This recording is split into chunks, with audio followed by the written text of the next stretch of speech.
Aujourd'hui, dans notre évangile de Luc, nous arrivons presque à la fin. Presque à la fin. Nous sommes ici.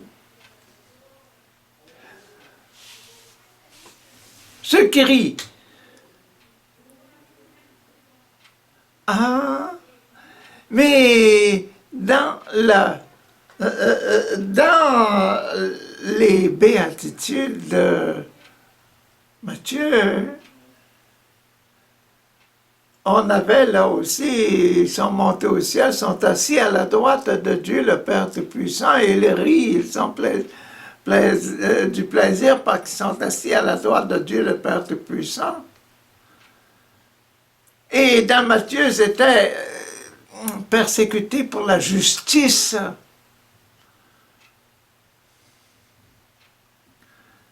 Persécuté pour la justice. Persécuté aussi pour la parole. Là, là, là, ya, oh, oh, ya. La parole. Parler beaucoup, beaucoup, assis à la droite de Dieu, on est en train de se parler, de se parler, de se parler. Qu'est-ce que Luc va dire là-dessus? Qu'est-ce que Luc va bien pouvoir dire là-dessus?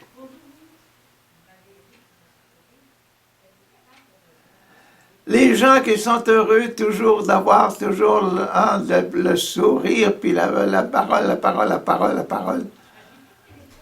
Oh, mais il y a des exigences dans tout ça, hein? Et ces gens-là sont du côté, sont de ce côté-ci, là. Malheur, malheur, malheur, malheur à vous, ceux qui sont toujours en train de blablabla, blablabla, blablabla, blablabla, vous parlez trop. Toujours content, toujours heureux, mais oups, vous en parlez trop. Des fois. Beaucoup parler, c'est une belle qualité, mais parler à travers son chapeau, ça, c'est une mauvaise qualité. Faut pas exagérer. En ce temps-là, quelques personnes vinrent parler.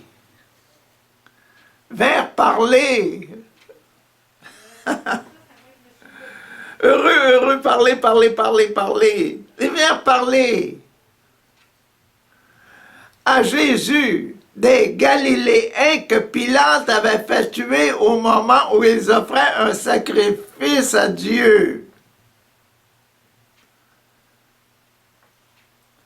Pilate les a fait tuer au moment où ils offraient un sacrifice à Dieu.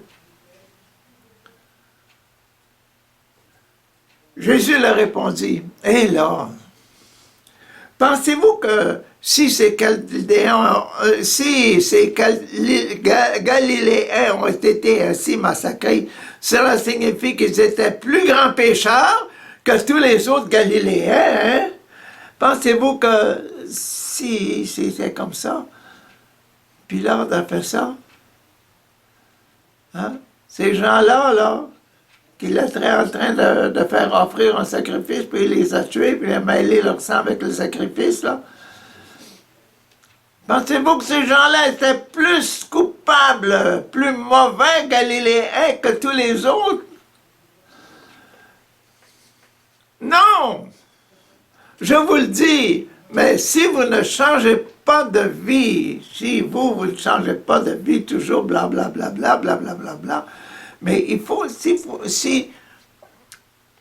en parlant beaucoup, là, si vous réussissez à changer votre vie et puis être toujours dans la volonté de Dieu dans tout ce que vous faites, là, vous allez aller au ciel. Là, vous allez aller au ciel. Non, je vous le dis, mais si vous ne changez pas de vie, vous mourrez comme eux. Il les 18 personnes que la tour de Siloé a écrasées en s'écroulant, pensez-vous qu'elles étaient plus coupables qu'elles étaient? Les personnes, là, pensez-vous qu'elles étaient plus coupables que tous les autres habitants de Jérusalem?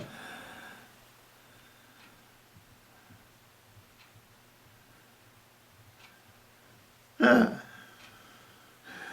Il était seulement 18, quand la tour est tombée hier, ils ont été écrasés, tués. La mort est imprévue. Pensez-vous que ces gens-là, ces 18-là, étaient plus coupables que tous les autres gens de Jérusalem? Non! Je vous le dis, mais si vous ne changez pas de vie, vous mourrez tous comme eux.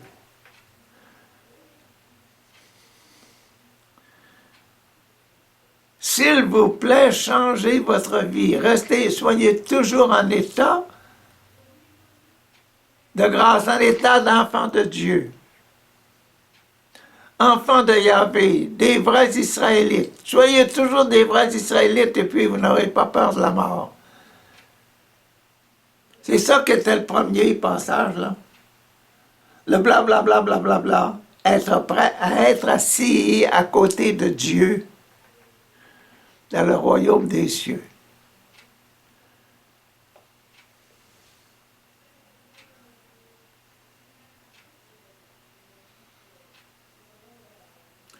C'est vraiment la béatitude d'aujourd'hui. Malheur à vous, malheur à vous. Ne faites pas de faux témoignages.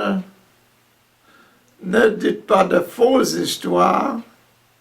Mais organisez votre histoire pour qu'elle vous amène au ciel. Voilà, c'est ça. Ils sont sur l'autel pour leur donner la chance de se purifier et de devenir bons, d'être les compagnons de Dieu dans le ciel. Le premier passage, le baptême, d'être des enfants de Dieu. Deuxième, l'Eucharistie. Voyons, l'Eucharistie. Puis Jésus leur dit cette parabole. Les gens qui étaient là alentour, Jésus, tenez-vous bien, je vais vous donner une parabole maintenant pour l'Eucharistie. Essayez de trouver l'Eucharistie dans cette parabole-là que je vais vous donner là. Puis Jésus leur dit cette parabole, un homme avait un figuier planté dans sa vigne. Il vint y chercher des figues, mais il n'en trouva pas. Il n'y a pas de figues dans mon figuier. Pas de figues. Il dit alors au vigneron, celui qui était là, hein, qui prenait dans sa vigne, qui prenait soin du terrain, le vigneron, regarde, depuis 3 ans, je viens chercher des figues sur ce figuier. Et je n'en trouve pas, ça fait 3 ans de suite que je reviens, et puis je n'en vois pas. Je ne vois pas de figues. Ne produis pas. Coupe-le. Pourquoi occupe-t-il du terrain inutilement? Coupe-le. Il utilise le terrain inutilement. Inutilement. Mais le vigneron lui répondit, Maître, laisse-le cette année encore, s'il vous plaît, laisse-le cette année encore. Je vais creuser la terre tout autour. J'y mettrai du fumier. Je vais y mettre du fumier.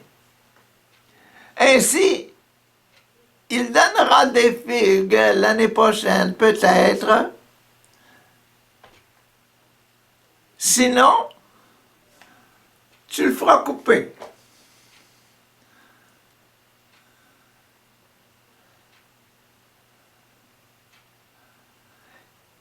qu'est-ce qu'il y a pour l'Eucharistie dans ça? Ce que je trouve dans l'Eucharistie, dans ça, moi, c'est le Maître, Jésus, et son vigneron. Jésus qui vient chercher du fruit de son figuier. Il n'y a pas de figue. 3 ans de suite, qui essaie de venir. Quand on plante un petit arbre, ça prend des années avant qu'il donne ses premiers fruits. Ça prend des années avant qu'il donne ses fruits, ses premiers fruits. C'est beau à voir. Il faut être assez patient, hein? Mais le beau, c'est pas l'histoire, cette histoire-là, c'est l'histoire de l'amour qu'il y a entre Jésus et le vigneron.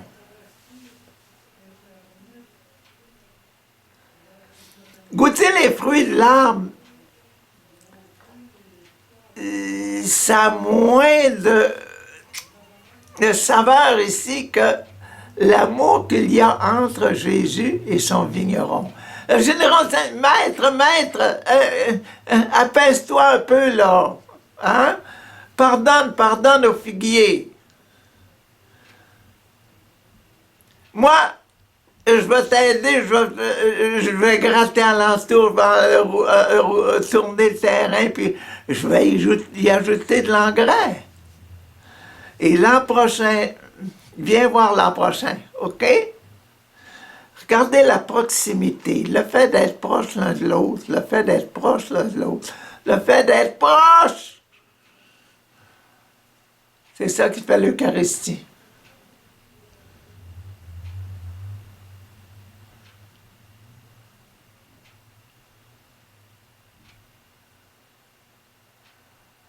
Le fait d'être trop général, non.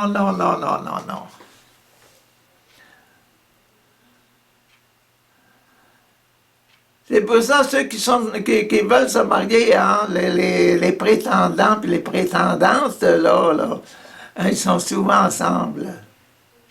Ils sont proches l'un de l'autre. Ou bien l'une de l'autre. Hein. C'est ça qui est beau à voir, c'est la proximité, c'est l'Eucharistie, l'intensité de l'amour qu'il y a entre Jésus et son serviteur. Et les fruits, ils vont venir par après. C'est la seconde préoccupation, c'est pas la première préoccupation. La première préoccupation, c'est d'être proche l'un de l'autre. Dans la vie chrétienne. Bon, passons maintenant à la réconciliation. Ça, c'était l'Eucharistie. Passons à la réconciliation. Maintenant, Jésus guérit une femme infirme le jour du sabbat. Un sabbat, un dimanche. Un jour de sabbat, Jésus enseignait dans une synagogue. Une femme malade se trouvait là. Depuis 18 ans, elle avait en elle un esprit mauvais qui la tenait courbée. Et elle ne pouvait pas du tout se redresser. Elle ne pouvait pas. 18 ans, 1 et 8. Baptême et numéro 8, persécuté pour la justice. Un démon qui la persécutait pour la justice. Tu vas rester courbé, tu vas rester courbé, tu vas rester courbé. Le démon voulait l'avoir. Ah! Quand Jésus la vit, il l'appela et lui dit, femme, femme, femme, tu es délivrée de ta maladie. Il posa la main sur elle et aussitôt, elle se redressa et se mit à louer Dieu. Merci, merci, merci Yahvé, merci Yahvé. Merci Dieu pour la guérison.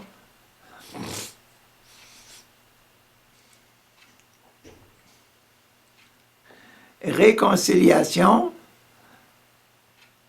la prière, l'amour, les difficultés de la vie. Ah!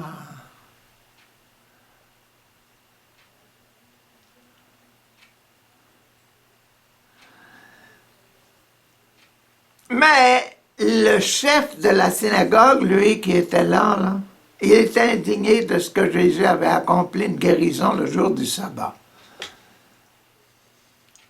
Selon la loi, on ne travaille pas le jour du sabbat, et pour lui, le chef de la synagogue, disait, faire un miracle le jour du sabbat, c'est travailler. Il prit alors la parole et dit à la foule, « Hey, vous autres là, il y a 6 jours pendant lesquels on doit travailler. Venez donc vous faire guérir ces jours-là, et non pas le jour du sabbat. »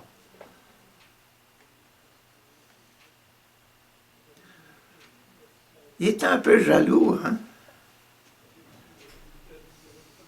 de voir que Jésus faisait ça. Puis Jésus était tellement aimé, même si les gens savaient qu'il travaillait le jour du sabbat. Ailleurs, dans un autre évangile, là, Jésus avait dit, « Mon Père, il travaille le jour du sabbat. Le sabbat, pourquoi que je ne pourrais pas travailler moi aussi? »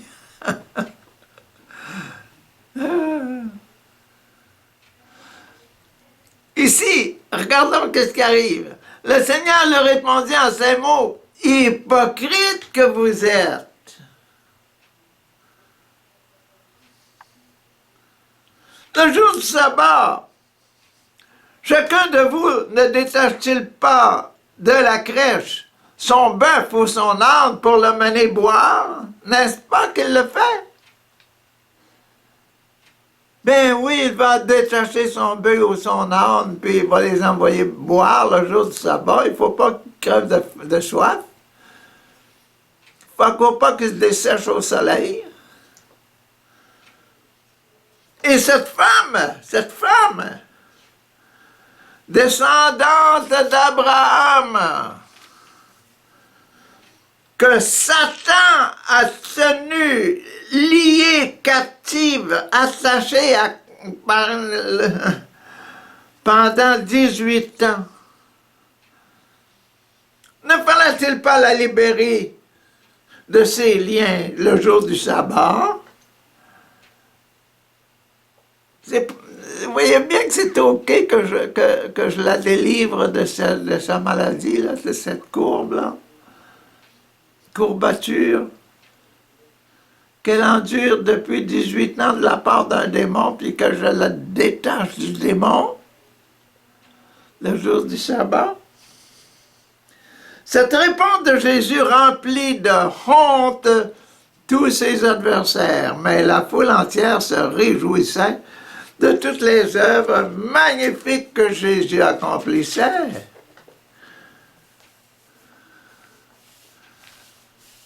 Bla bla bla bla bla bla bla bla bla. Il faut s'asseoir à côté du Père, hein? Le numéro 9, c'est le fait d'être assis à côté du Père, puis de manger avec le Père, etc., et d'être le compagnon du Père, être très proche du Père.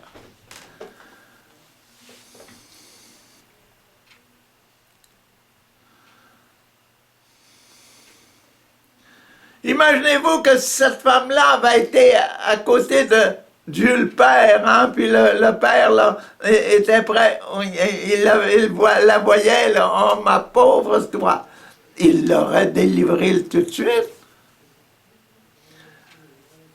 Le jour du sabbat. Et les hommes, vous faites de même pour les bœufs puis vos ânes. Vous les détachez le jour du sabbat. Le Père vous aime. Imaginez-vous que vous êtes assis à côté du Père, de Dieu, le Père Tout-Puissant. Le Père Tout-Puissant.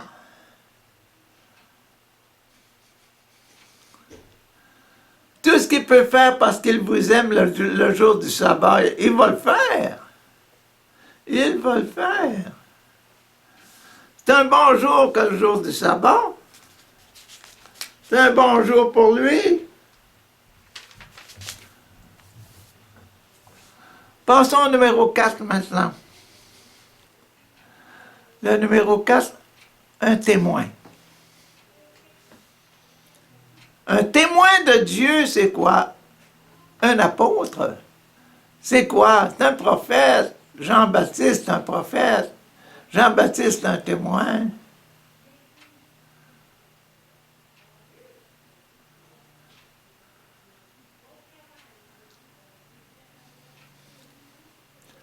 Celui qui montre vraiment qu'il appartient. Comment est-ce que le témoin va paraître aujourd'hui dans la parabole de la graine de moutarde? Jésus dit, à quoi le royaume de Dieu ressemble-t-il? À quoi puis-je le comparer? Il ressemble à une graine de moutarde qu'un homme a prise et mise en terre dans son jardin. Graine de moutarde, il prend la graine de moutarde, la plante dans son jardin. S'il la plante dans son jardin, ça veut dire qu'il va aller la voir grandir, hein? Il va aller la voir grandir, sa graine de moutarde. Quand je plante quelque chose dans des carottes, quand je plante des radis, quand je plante des tomates dans mon jardin, je m'en vais aller les voir, hein? Quand je plante du maïs, je vais aller les voir, hein? Il plante une graine de moutarde dans son jardin. Elle a poussé, elle est devenue un arbre, et les oiseaux ont fait leur nid dans ses branches. Dieu a planté un grain dans son jardin, et puis le grain a devenu un grand arbre, et maintenant tous les oiseaux sont là. Oh, que c'est beau de vivre ensemble! Le grain de moutarde, là, qui a ses branches, là, puis qui a des petits fruits, puis en même temps, ben, les grandes branches, parce que ça devient assez gros, là, et les oiseaux font leur nid, ils ont des petits, dans ça, ils mettent au monde, etc., là. Oh, ça met de la vie, hein? Ça met de la joie, hein? C'est ça que la vie du ciel. Le ciel est comparable à ça, ici, là. Viens t'asseoir à côté de Dieu. Viens t'asseoir à côté de Dieu. Tu es sur l'autel. Enlève tes péchés. Regrette tes péchés.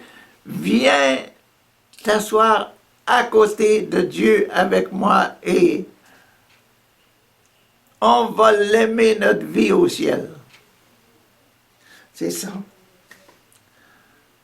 C'est bien le numéro 4, le numéro du témoin, l'arbre qui est heureux de porter tout le monde dans ses bras et de cacher avec ses feuilles, là, les protéger du soleil et avec ses petits fruits les nourrir.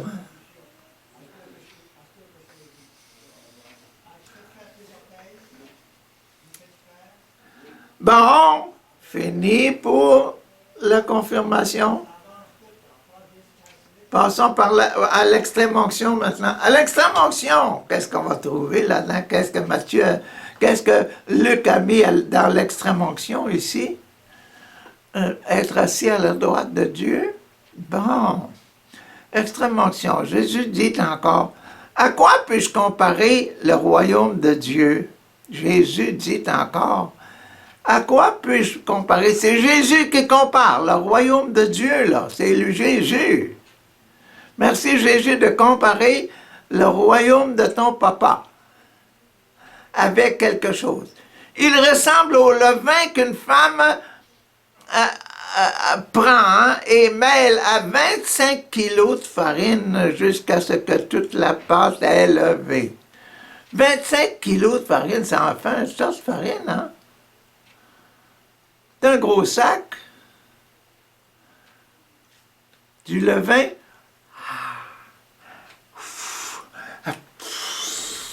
Oh, c'est bien gros. Avec du levain. Le royaume de Dieu.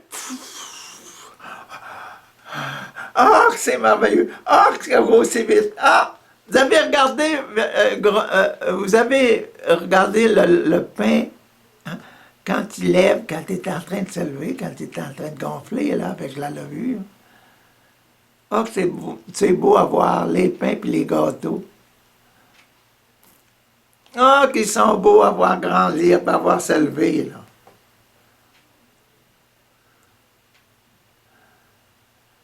Ben, c'est l'extrême onction. L'extrême onction, la grâce, l'amour que Dieu a mis, le levain que Dieu a mis, qui fait grandir, qui fait grandir, qui fait grandir, qui fait grossir, qui a grandi le peuple de Dieu, qui fait paraître c'est plus la petite farine que tu avais, les 25 kilos de farine, la pouf, pouf, pouf, pouf, là. Non, non, ça devient un beau, quelque chose de bon.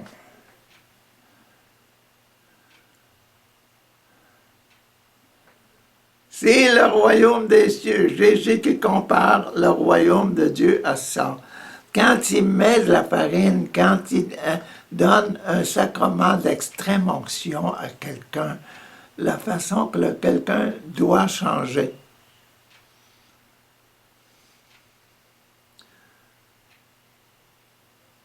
Ne refusons pas le sacrement de l'extrême onction à ceux qui vont mourir. C'est trop beau. Ça prépare trop bien à avoir le fait de s'asseoir ensemble avec notre papa au ciel. Ça nous prépare la vie du ciel. Ça nous ouvre les portes du ciel.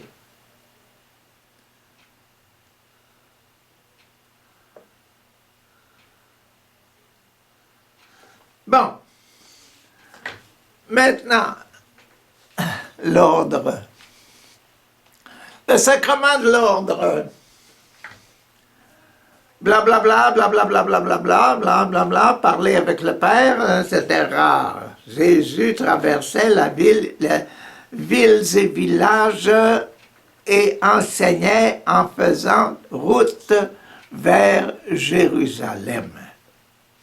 Quelqu'un lui demanda, « Maître, n'y a-t-il que peu de gens qui seront sauvés? »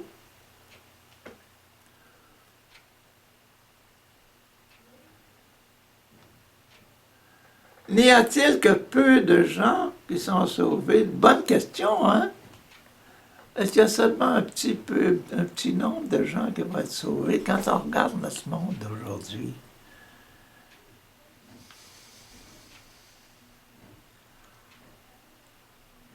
Moi, je me dis, quand je regarde le monde d'aujourd'hui, Richard, doute pas à l'amour de Dieu, ton Père. Dieu les aime beaucoup plus que tu le penses.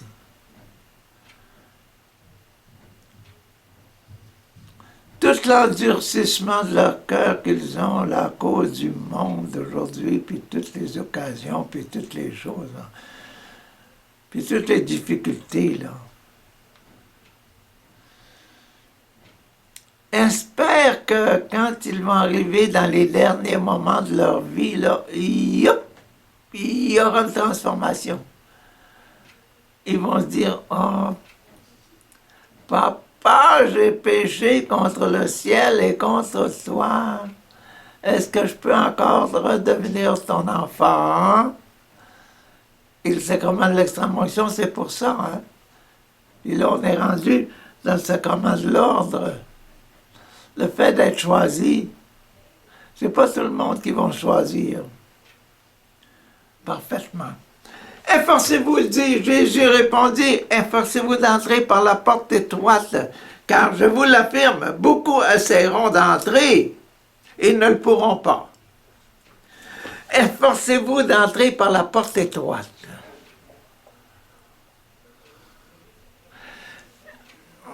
La vision générale. Mais vous, là, je vous vois tout le monde là, poser cette question-là, là. Est-ce qu'il reste beaucoup de monde ou bien seulement un petit nombre? Ben, le secret, c'est efforce-toi d'entrer par la porte. C'est quoi la porte étroite? Hein? C'est quoi la porte étroite? Écoute, là, quand tu aimes une fille, là, puis que tu veux la marier, c'est quoi la porte étroite, là, hein? Ah, ça t'ouvre les oreilles, ça t'ouvre un peu les yeux, là, puis ça t'ouvre le cœur aussi, hein? La porte étroite, c'est de faire des sacrifices pour être souvent, souvent, souvent près d'elle. De sorte qu'elle te connaisse bien. Qu'elle te connaisse jusqu'au fond, jusqu'au bout des orteils. Jusqu'au fond du cœur.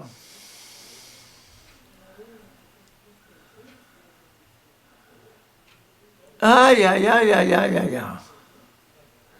Rentrer par la porte étroite. Pas se contenter de fla fla fla fla fla fla fla bla bla bla bla bla seulement l'apparition générale, la parure générale, l'apparence générale. Aller au fond, je veux te connaître, dit Dieu. Ah, car je vous l'affirme, beaucoup essaieront d'entrer. Ils ne le pourront pas quand le maître de la maison se sera levé et aura fermé la porte à clé. Vous vous trouverez dehors. Vous me mettrez à frapper à la porte et à dire « Maître, maître, ouvre-nous » Il répondit « Je ne sais pas d'où vous êtes, je ne vous connais pas, vous ne me parlez pas assez. » Vous me priez pas assez. Vous n'êtes pas assez souvent avec moi. Si vous étiez souvent avec moi, je vous reconnaîtrais, mais là, je ne vous reconnais pas. Nous avons mangé et bu avec toi, tu as enseigné dans les rues de notre ville. Mais c'est ça.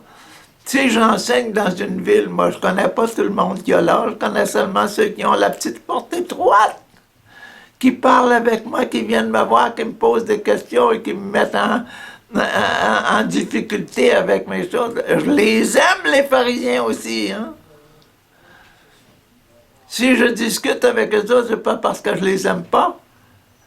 Ils essayent de faire le job.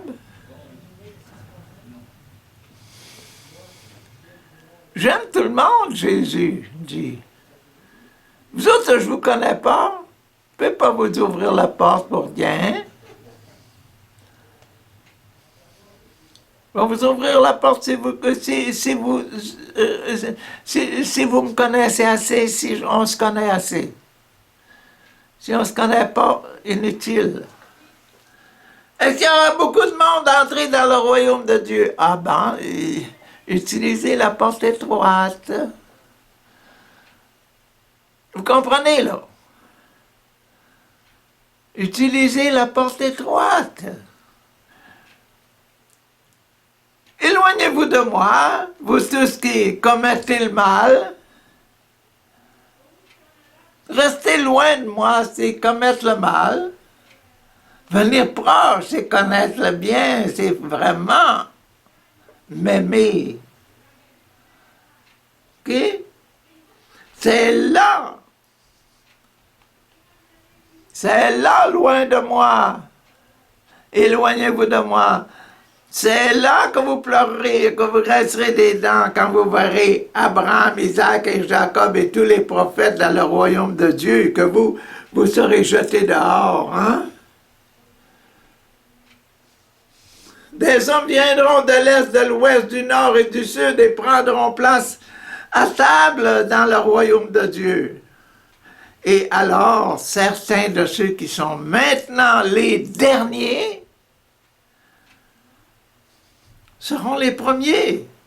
Et d'autres qui sont maintenant les premiers, hein? Laissez rentrer l'autre, là. Je le connais bien, lui. Même s'il est loin, on s'écrit beaucoup, on se parle beaucoup. La prière, la contemplation, la méditation de la parole de Dieu. Et, passons au numéro 7 maintenant, le sacrement du mariage. À ce moment-là, quelques pharisiens s'approchèrent et lui dirent, « Pars d'ici. » Hey Jésus, pars d'ici. Certains pharisiens s'approchèrent de Jésus et lui dirent, « Pars d'ici, va-t'en ailleurs, car Hérode veut te faire mourir. Hérode veut te faire mourir. » Jésus leur répondit, « Allez dire à cette espèce de renard, un renard, hein? Un renifleux, là. Un renard.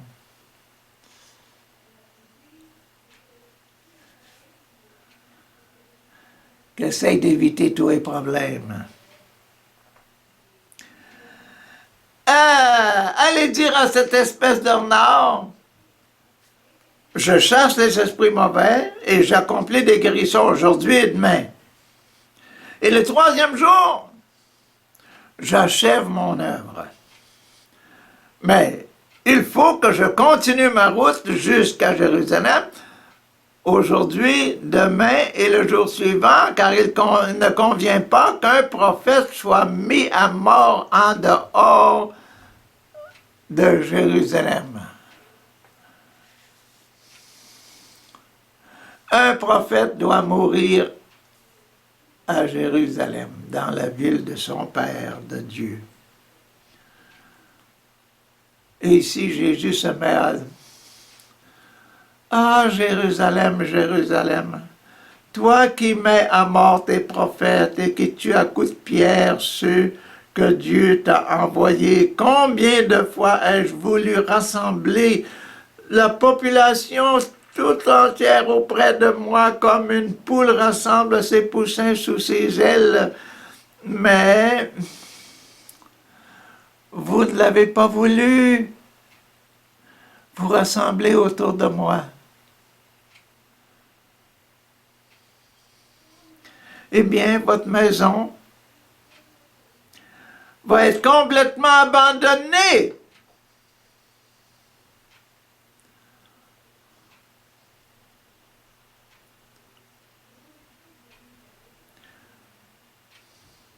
Je vous le déclare, vous ne verrez plus, vous ne me verrez plus jusqu'à ce que vienne le moment où vous direz, où vous direz. Vous allez commencer à me voir seulement quand vous allez commencer à dire que Dieu bénisse celui qui vient au nom du Seigneur.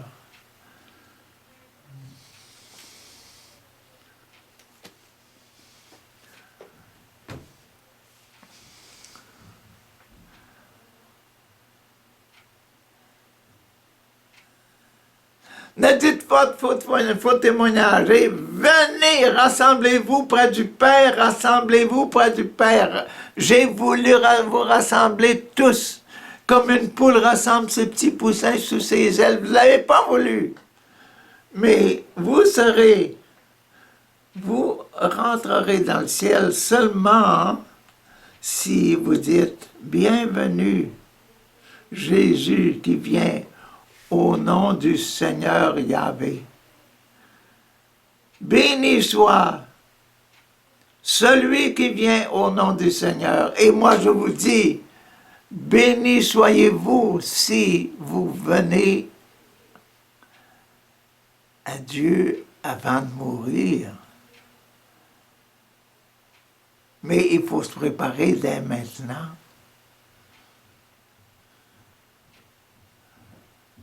Et puis, il faut rentrer par la porte étroite. La porte étroite, la porte de l'amour.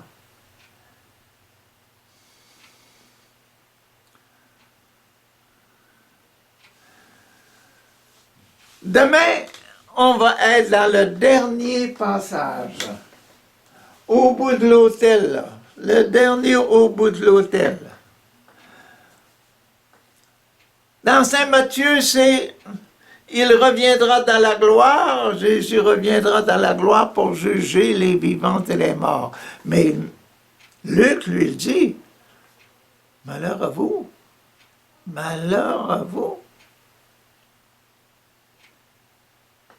Malheur à vous, malheur à vous. Malheur à vous.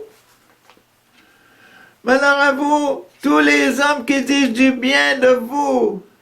Si tous les hommes disent du bien de vous, car c'est ainsi que leurs ancêtres agissaient avec les faux prophètes.